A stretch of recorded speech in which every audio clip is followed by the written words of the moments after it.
गुरु गोविंद दोऊ खड़े काके लागू पाए, बलिहारी गुरु आपने गोविंद दियो बताए। कबीरदास जी का ये दोहा आज टीचर्स डे के दिन आप लोगों को सुनाते हुए मुझे बेहद खुशी हो रही है, जिसमें उन्होंने हमारे गुरु को ईश्वर से भी बड़ा दर्जा दिया है और साथ ही ये बताया है कि आप गुरु के जरिए गोविंद को भी पा सकते हैं। तो हेलो दोस्तों, स्वागत है आपका बी रियल बी सिंपल की एक नई वीडियो में। और आज आप लोगों के साथ शेयर कर रही हूँ कि टीचर्स डे के दिन मैंने क्या क्या किया। इस वीडियो की शुरुआत मैं कर रही हूँ एक दिन पहले से, यानी कि 4 सितंबर से। ये मैंने घी बनाया था, आप लोगों के साथ संडे की वीडियो में शेयर भी किया था, लेकिन रात को मैं इसे डब्बे में पलट नहीं पाई थी। तो अभी सोमवार को सुबह सुबह मैं इसको डब्बे में पलट रही हूँ और वानी जा चुकी है स्कूल। आज मैंने आलू के पराठे बनाए थे, तो नाश्ता हो चुका है और अब थोड़ा सा कपड़े वगैरह मैंने चेंज किए हैं। मुझे जाना है मार्केट, क्योंकि वानी के स्कूल में टीचर्स डे पे देने के लिए कुछ गिफ्ट्स मुझे लाने हैं। वो आज ही मुझे बता के गई है, तो अभी मैं जा रही हूँ। टाइम है मेरे पास और अभी करीब 10 बजे हुए हैं। लगभग सारा ही काम हो चुका है घर का। तो मैंने ये सिंपल सी टी शर्ट और लोअर ही पहना है, कोई ज़्यादा हाई फाई नहीं बाज़ार जाने के लिए। अब मैं जा रही हूँ बाज़ार, और एक्चुअली बाज़ार जाने का सबसे बड़ा कारण था मेरे हस्बैंड, क्योंकि आज वो घर पे ही थे। तो बस इतनी सी सुविधा हो जाती है कि जो आने जाने का मेरा टाइम है रास्ते का, वो बच जाता है। इसलिए आज मैं उन्हीं के साथ जा रही हूँ। तो जितना टाइम शॉपिंग में लगेगा वो तो ठीक है, जैसे मैंने कहा कि आने जाने का मेरा टाइम बच जाएगा। और अपने घर से मार्केट जाते हुए ये जो रास्ता है, ये मैं बहुत बार आप लोगों को दिखा चुकी हूँ। ये मुझे बहुत खूबसूरत लगता है रास्ता। मतलब मार्केट जाने का एक कारण ये भी होता है कि रास्ते में ये हरियाली देखने को मिलेगी, ये हरे हरे पेड़, और इनके पीछे हैं खूब सारे खेत। मैंने पहले भी आप लोगों को बताया है। अच्छा, मार्केट में चली गई थी और हस्बैंड को कुछ काम था, तो वो भी अपने काम से चले गए थे। उन्होंने बोला था कि जब काम हो जाएगा तो बता देना। अब जो मार्केट से मुझे लेना था वो मैं ले चुकी थी और इस वक्त मैं हस्बैंड के साथ ही हूँ। आते वक्त मुझे ये एक मेन रोड पे दुकान दिखी, तो थोड़ा सा घर का सामान भी खत्म हुआ था राशन का, वो भी मैं ले आई हूँ। बहुत ज़्यादा नहीं है, थोड़ा सा ही। अच्छा, जब मैं शॉपिंग कर रही थी तो हस्बैंड ने लिए थे ये अमरूद और ये ब्रेड पकौड़ा। तो अब हम दोनों इसको खाएंगे। और वापस आते आते मुझे करीब 12 बज चुके थे। तो जो सुबह आलू के पराठे मैंने बनाए थे, मैंने बताया था ना कि नाश्ता हो चुका है। असल में हम लोगों का नाश्ता नहीं हुआ था, सिर्फ वानी लेके गई थी और बेटा जो उसने खाना था वो खाया था।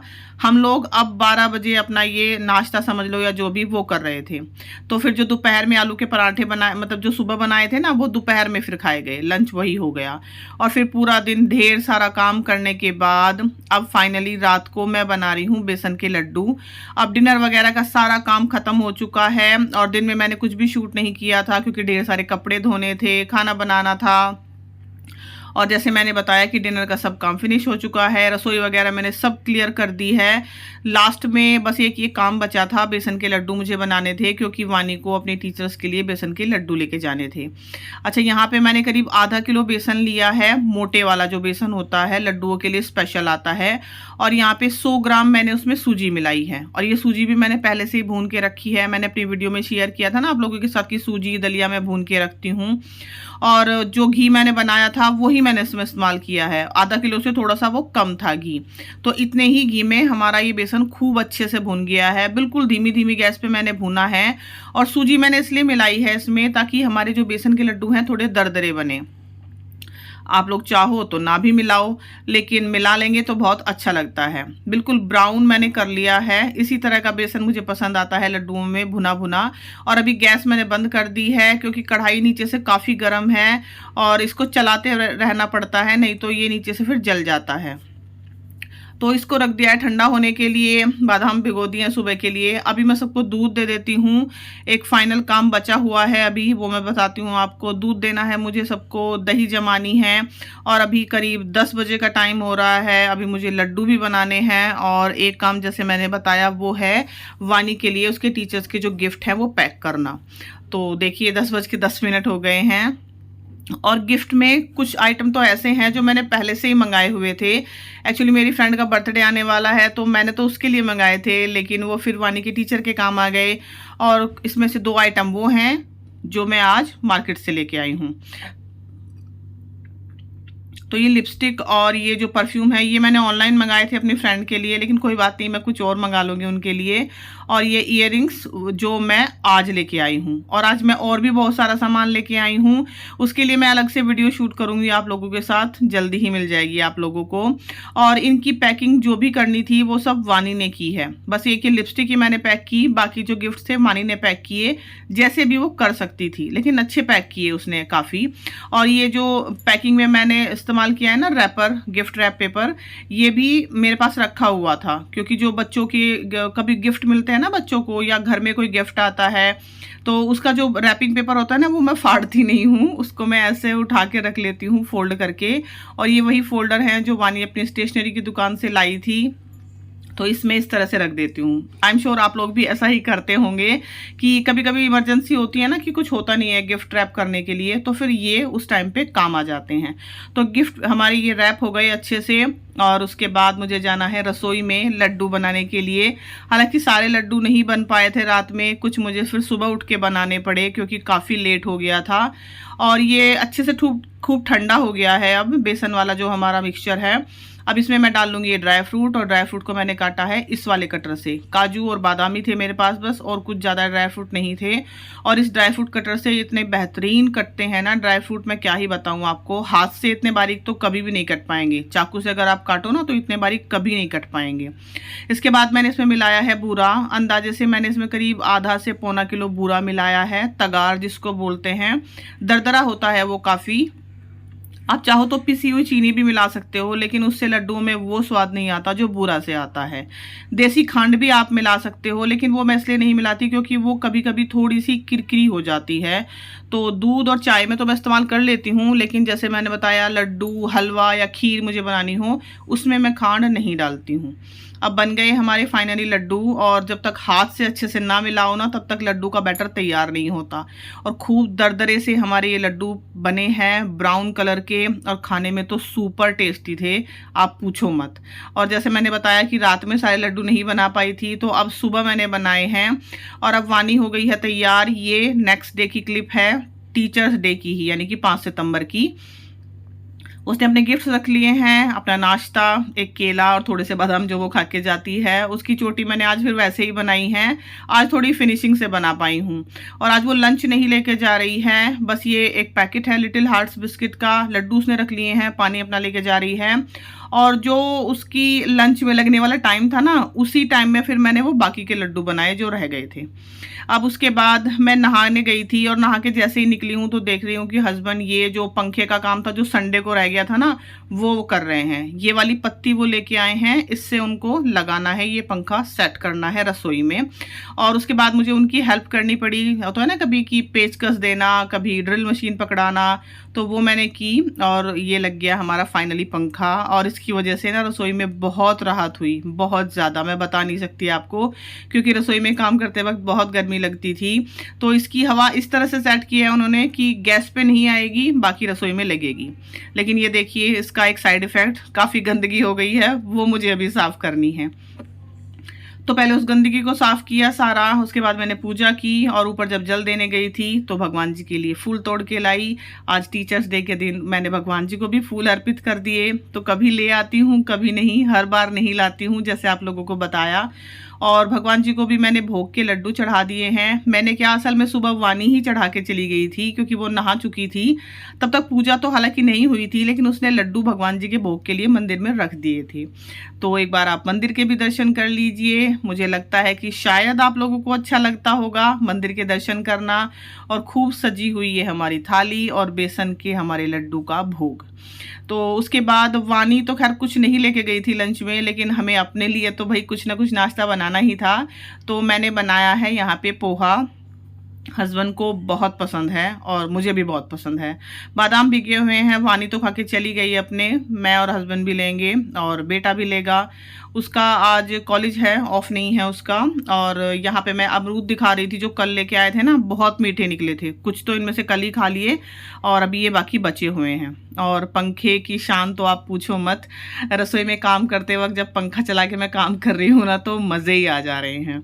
तो बस नाश्ता करने के बाद यहाँ पे मैंने छोंक दी है कढ़ी। कढ़ी मुझे बनानी थी और आज वानी भी स्कूल से जल्दी ही आ जाएगी, मतलब करीब 1 बजे तक वो आ जाएगी। और कढ़ी मैंने बना दी है, चावल मैंने भिगा के रख दिए हैं। तो इसके बाद अब मुझे आप लोगों से बैठ के कुछ बातें करनी हैं, तो इसलिए मैंने लगभग सारा ही काम ने फिनिश कर लिया है अपना। झाड़ू पोछा सब हो गया है, क्लीनिंग, बर्तन मैंने साफ़ कर दिए। और बर्तन साफ़ करते हुए मैंने पंखा चलाया हुआ था ना, आप पूछिए मत, कितनी मस्त हवा लग रही थी पंखे की, बिल्कुल भी पसीना नहीं आया। नहीं तो मुझे बर्तन साफ़ करते वक्त बहुत पसीना आता है। तो इधर चावल जैसे मैंने बताया भिगा दिए हैं, सब कुछ साफ है बिल्कुल। कढ़ी हमारी धीमे धीमे पकती रहेगी और अब फाइनली मैं बैठ के करूँगी आप लोगों के साथ ढेर सारी बातें। तो अभी सारा काम निपटा के मैं आई हूँ ऊपर आप लोगों से बातें करने के लिए। और अभी टाइम हुआ है करीब 11:30 बजे। देखिए मैं दिखा देती हूँ आपको पीछे, अगर आपको घड़ी में दिखे, हाँ 11:30 का टाइम हो चुका है और मेरा लगभग सभी काम फिनिश हो चुका है। सबसे पहले तो मेरी तरफ से सभी शिक्षकों को बहुत बहुत शुभकामनाएं शिक्षक दिवस की। हैप्पी टीचर्स डे आप सभी को। जो भी टीचर्स हैं मैं सैल्यूट करती हूँ उनको कि वो कितनी मेहनत से अपने जो भी स्टूडेंट्स हैं उनके करियर को संवारते हैं। और टीचर की बात बस यहीं तक ही सीमित नहीं हो जाती है। मैं आज आप लोगों के साथ अपनी कुछ टीचर्स की बातें शेयर करना चाहूँगी। जब मैं पढ़ती थी मुझे अच्छे से याद है 94 से लेके और 99 तक, जब तक मैंने 6 से लेके 12 तक की पढ़ाई की है, उस दौरान के जो टीचर्स मुझे याद हैं। आज टीचर्स डे के लिए मैंने बनाए बेसन के लड्डू, जैसे आपने अभी वीडियो में देखा। कुछ लड्डू मैंने रात बनाए थे लेकिन रात में बहुत ज़्यादा लेट हो गया था, तो कुछ लड्डू आज मैंने सुबह उठ के बनाए हैं। जैसे कि आज वानी लंच नहीं लेके गई तो जो भी उसके लंच में लगने वाला टाइम था फिर मैंने वो लड्डुओं में लगा दिया। सारे लड्डू रात नहीं बन पाए थे, बहुत ज़्यादा लेट हो गया था। और अभी मैंने 1-2 वीडियो पहले ही आपसे शेयर किया है कि अब मैं ज़्यादा देर तक नहीं जागती हूँ, जल्दी सो जाती हूँ ताकि सुबह जल्दी उठ सकूँ। हेल्थ पे भी ध्यान देना पड़ता है यूट्यूब के साथ साथ। तो फाइनली टीचर्स डे है आज। आप लोगों में से किस किस को अपने टीचर्स याद हैं या किस किस के फेवरेट टीचर्स हैं मुझे बताइएगा कमेंट में। तो टीचर्स डे के लिए ये सिंपल सी मिठाई मैंने बनाई। हालांकि पहले भी आप लोगों के साथ कई बार रेसिपी शेयर कर चुकी हूँ मैं बेसन के लड्डू की, लेकिन वानी की टीचर्स को मेरे हाथ के बेसन के लड्डू पसंद हैं तो इसलिए मैंने बेसन के लड्डू ही बना दिए थे। गिफ्ट्स वो ले ही गई है जैसे मैंने आपको दिखाया, और एक दिन पहले ही मैं उसके गिफ्ट्स लेके आई हूँ। मार्केट गई थी तो उस दौरान तो मैंने कुछ शूट नहीं किया था। हाँ, जो भी मैं मार्केट से लेके आई हूँ या फिर जो भी कुछ थोड़ा बहुत मैंने ऑनलाइन मंगाया है उसके लिए मैं एक अलग से वीडियो शूट करूंगी और वो भी जल्दी ही आप लोगों तक पहुंचा दूंगी। तो बात करते हैं टीचर्स डे की। तो मैं पूछ रही थी कि आप लोगों में से किस किस को अपने टीचर्स याद हैं या अपने फेवरेट टीचर्स याद हैं। मेरी सबसे फेवरेट टीचर थी निशा मैम, थी क्या हैं, और मैं उनसे लास्ट बार मिली थी 2015 में। एक फंक्शन था मेरे मायके में तो मैं वहीं पे गई हुई थी और वहाँ पे मुझे इत्तेफाक से निशा मैम भी मिल गई थी। और सबसे बड़ी बात ये थी कि मैम को मैं याद थी, मतलब कितने स्टूडेंट्स वो पढ़ाती हैं, पहले भी पढ़ा रही थी, अभी भी पढ़ा रही हैं। अभी तो शायद हो सकता है वो रिटायर हो गई हूँ, मुझे पक्का नहीं पता इस बारे में। मुझे बहुत अच्छे से याद हैं, बहुत अच्छा उनका स्वभाव था और उनके पढ़ाने का एक बहुत ही अलग तरीका था जो मुझे अट्रैक्ट करता था बहुत ज़्यादा। तो उन्होंने बहुत सी बातें ऐसी सिखाई हैं जो आज से 20-25 साल पहले, मैं 25 साल पहले की बात कर रही हूँ जब मैं 9th 10th में पढ़ती थी। तो आज से करीब 25 साल पहले ऐसी बातें जो हम आज सीख रहे हैं व्हाट्सएप के थ्रू या यूट्यूब के थ्रू सीख रहे हैं, वो वाली बातें उन्होंने मुझे उस टाइम बताई थी। मुझे क्या पूरी क्लास को बताई थी, लेकिन जिसने सीखा बस उसी ने सीखा, जिसने नहीं सीखा उसने छोड़ दिया। वो ऐसी ऐसी बातें हमें बताती थी। उस वक्त वो हमसे बोलती थी कि पढ़ाई पे मेहनत करो, इस स्कूल ड्रेस से प्यार करो जिससे तुम आज इतना बोर हो जाते हो, कभी तरस जाओगे इस स्कूल ड्रेस के लिए। और वाकई में ऐसा ही हो रहा है कि अपनी स्कूल ड्रेस के लिए हम लोग तरस जाते हैं। आप लोग भी बेशक तरस गए होंगे अपनी स्कूल ड्रेस के लिए। और बताती थी मैम कि अभी तो कुछ भी नहीं कर रहे हो, अभी तो सिर्फ पढ़ रहे हो, असली परीक्षा तो जब स्कूल के लिए, तो स्कूल से आप बाहर निकलोगे तब आपकी होगी। हो रहा है स्कूल में तो सिर्फ पढ़ाई की टेंशन थी कि पढ़ना है, एग्जाम्स देने हैं, पास होना है अच्छे मार्क्स से, और स्कूल से निकलने के बाद जो टेंशन्स मिली हैं जिंदगी की वो आप सभी को पता है, मुझे भी और आप लोगों को भी। और अब इस तरह से हम उन टेंशन से निकल रहे हैं। मतलब जिस भी तरह से जो भी तरीका हमारा है उसमें बेशक हमारे टीचर्स का बहुत बड़ा हाथ है। उस वक्त उन्होंने सिखाया था कि कभी भी फेमिनिज्म कार्ड मत खेलना, मतलब कभी भी ये मत सोचना कि तुम लड़की हो तो तुम्हें यहाँ सुविधा मिलेगी या वहाँ सुविधा मिलेगी या लड़की होने का तुम बेनिफिट ले सकती हो। उन्होंने हमेशा यही सिखाया था कि जो लड़कों के लिए ज़रूरी है वही तुम्हारे लिए ज़रूरी है। बिल्कुल बराबरी का सोचना, हमेशा उन्होंने यही बताया।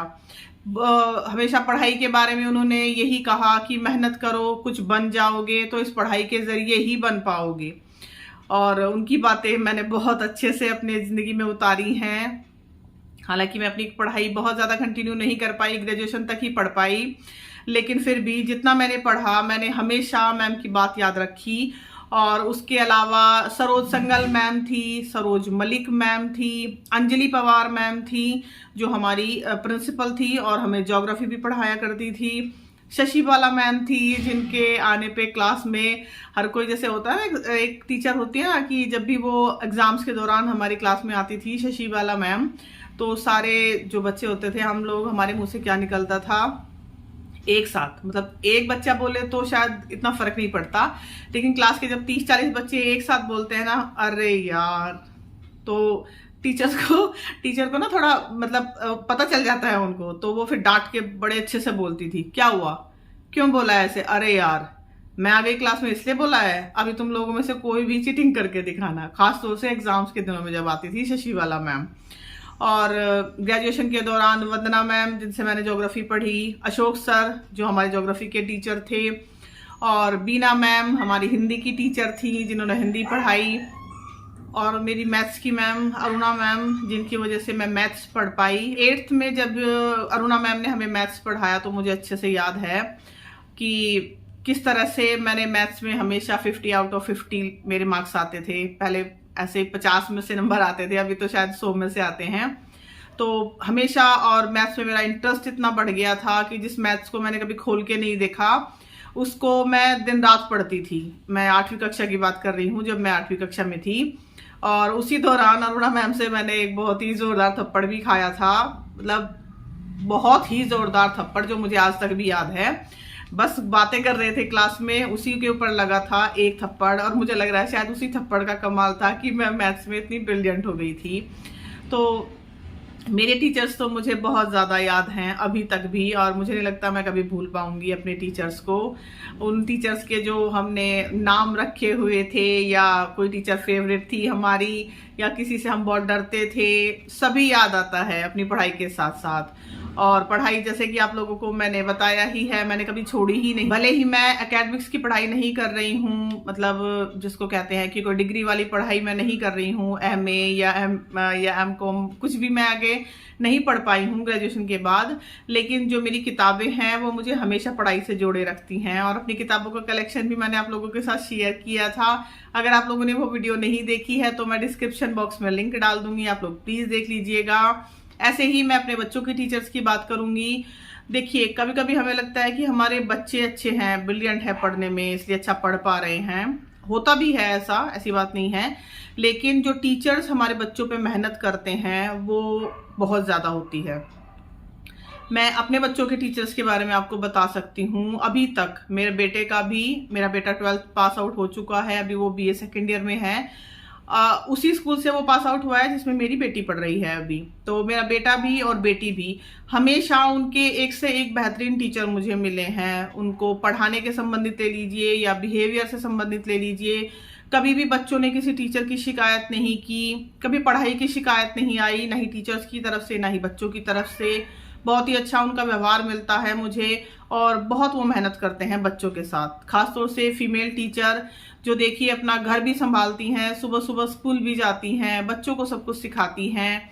तो सबसे बेस्ट प्रोफेशन है टीचर्स का, क्योंकि देखिए हम डॉक्टर बने, इंजीनियर बने, या कोई भी प्रोफेशन हम लाइफ में चुने, उन सब की शुरुआत होती है टीचर के प्रोफेशन से। मतलब टीचर हमें पढ़ाता है, तब हम जाके डॉक्टर बनते हैं या तब हम इंजीनियर बनते हैं। टीचिंग ही एक ऐसा प्रोफेशन है जिससे सारे प्रोफेशन निकलते हैं।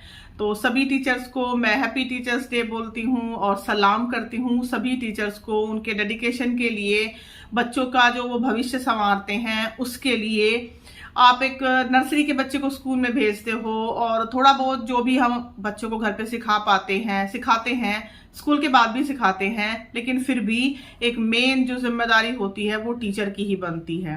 टीचर वो सब कुछ सिखाते हैं बच्चों को जो उनके लिए जरूरी है। बुक्स से अलग भी लाइफ के लिए जो भी लाइफ लेसन्स हैं वो भी बहुत से टीचर्स देते हैं।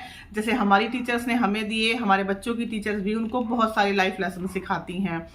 इसी तरह से मैंने YouTube पे एक बार एक वीडियो देख रही थी मैं, वहां पे मैंने एक टीचर देखे थे, पंडित जावेद आलम भारती। आप लोग भी देख सकते हैं, उनका YouTube चैनल है। मुझे तो ऐसे ही एक वीडियो मिल गई थी उनकी, तो उनकी वीडियो मैंने देखी। बहुत ही बेहतरीन टीचर हैं वो आज के टाइम पे। आप उनके नाम से भी अंदाजा लगा सकते हैं। उनका नाम है जावेद आलम, लेकिन उन्होंने अपना नाम पूरा रखा हुआ है पंडित जावेद आलम भारती। तो सरकारी स्कूल में पढ़ाते हैं, लेकिन इतने बेहतरीन टीचर हैं और उनका तरीका मुझे बहुत ज्यादा पसंद आया। इसी तरह से YouTube पे मैंने एक और वीडियो देखी थी एक लेडी टीचर के बारे में जो फिजिक्स पढ़ाती हैं, प्रोफेसर हैं आंध्र प्रदेश में, और उनका नाम है चिलुकुरी सथम्मा। तो करीब 93-94 साल उनकी उम्र है और इस उम्र में भी पढ़ाई के लिए, मतलब टीचिंग के लिए उनका पैशन है इतना कि वो करीब 60 किलोमीटर डेली का सफर तय करके पढ़ाने के लिए जाती हैं यूनिवर्सिटी में। कब की वो रिटायर हो चुकी हैं 60 साल की उम्र में, लेकिन उसके बावजूद भी उन्होंने टीचिंग नहीं छोड़ी। फिजिक्स के लिए उनका प्यार कम नहीं हुआ और अभी भी उनके पास जितनी नॉलेज है वो सबको दे रही हैं। उनकी नी सर्जरी भी हो चुकी है और 94 साल की उम्र आप सोच ही सकते हो, जिस उम्र में सब बिस्तर पकड़ लेते हैं उस उम्र में वो अपना टीचिंग का पैशन फॉलो कर रही हैं। तो जिनको पढ़ाना है, जिनके लिए टीचिंग एक पैशन है, वो उम्र नहीं देखते, अपनी हालत नहीं देखते, अपना स्वास्थ्य नहीं देखते, बस उनको पढ़ाना है। जो ज्ञान उनके पास है वो उन्हें बांटना है। तो ऐसे ऐसे भी टीचर हैं। ऐसे ही YouTube पे आप लोग देखते ही होंगे, विकास दिव्यकृति सर हैं, खान सर हैं, जो बहुत ही अच्छे उदाहरण हैं हम लोगों के लिए कि एक आप छोटे बैकग्राउंड से भी उठकर बड़े बैकग्राउंड तक कैसे जा सकते हैं और टीचिंग के जरिए आप खुद की और दूसरों की लाइफ कैसे संवार सकते हैं। तो टीचर्स डे पे मैं जितने भी टीचर्स की बात करूं उतनी ही कम है, लेकिन फिर भी इन टीचर्स की जो भी भागीदारी है हमारे समाज के लिए, उसे हम कभी भी ना तो नकार सकते हैं और ना ही उसे कम आंक सकते हैं। तो आप लोग बताइए, आप लोग अपने फेवरेट टीचर्स को कब याद करते हो या कब उनसे लास्ट बार मिले थे? मैं तो अपने फेवरेट टीचर से 2015 में मिली थी लास्ट टाइम, उसके बाद नहीं मिल पाई हूँ। कोशिश करूंगी अगर मिल पाऊं उनसे। और बताइएगा मुझे इस वीडियो के कमेंट में कि आप लोगों ने अपने टीचर्स को क्या क्या गिफ्ट दिए थे। हम लोग तो कभी अपने टीचर्स को गिफ्ट भी नहीं दे पाए, बस यूं ही अपने टीचर्स की बात मान लेते थे, यही उनके लिए गिफ्ट होता था। या कभी कभी डर लगता था बहुत टीचर्स से। हाँ, आजकल के बच्चे गिफ्ट देते हैं टीचर्स डे पे, जैसे मेरी बेटी भी लेके गई है। तो इस प्रोफेशन को पूरा पूरा सम्मान दीजिए। हाँ, कभी कभी ऐसा होता है, जैसे कि हर फील्ड में होता है, जैसे हर एक इंसान अच्छा नहीं होता, हर एक इंसान बुरा नहीं होता, इसी तरह हर एक टीचर अच्छा भी नहीं होता, हर एक टीचर बुरा भी नहीं होता, लेकिन फिर भी सम्मान दीजिए अध्यापकों को। क्योंकि बहुत बार ऐसे केसेस सुनने में आते हैं कि आपने बच्चे ही कर लेते हैं कभी कभी तो, या फिर जो उनके पेरेंट्स हैं वो करते हैं कि टीचर्स के साथ बहुत ज्यादा बदतमीजी हो रही है, बहुत ज्यादा खराब व्यवहार उनके साथ हो रहा है। तो प्लीज ऐसा ना करें। वो हमारे बच्चों की जिम्मेदारी रखते हैं, उनकी हेल्प करते हैं और आगे उनकी जिंदगी बनाने में उनका पूरा पूरा हाथ है। तो इसलिए अपने टीचर्स का सम्मान करें, अपने बच्चों के टीचर्स का सम्मान करें बहुत बेहतरीन तरीके से। और चलती हूँ, दोबारा मिलूंगी आपसे एक नई वीडियो के साथ। तो बस यहीं तक थी ये वीडियो। कैसी लगी आप लोगों को ये वीडियो? अच्छी लगी हो तो प्लीज मेरे चैनल को सब्सक्राइब जरूर कीजिएगा। Thank you so much for watching. जल्दी ही मिलूंगी आप लोगों से एक नई वीडियो के साथ। अपना खूब सारा ध्यान रखिएगा और इस वीडियो को टाइम देने के लिए आप लोगों का बहुत बहुत धन्यवाद।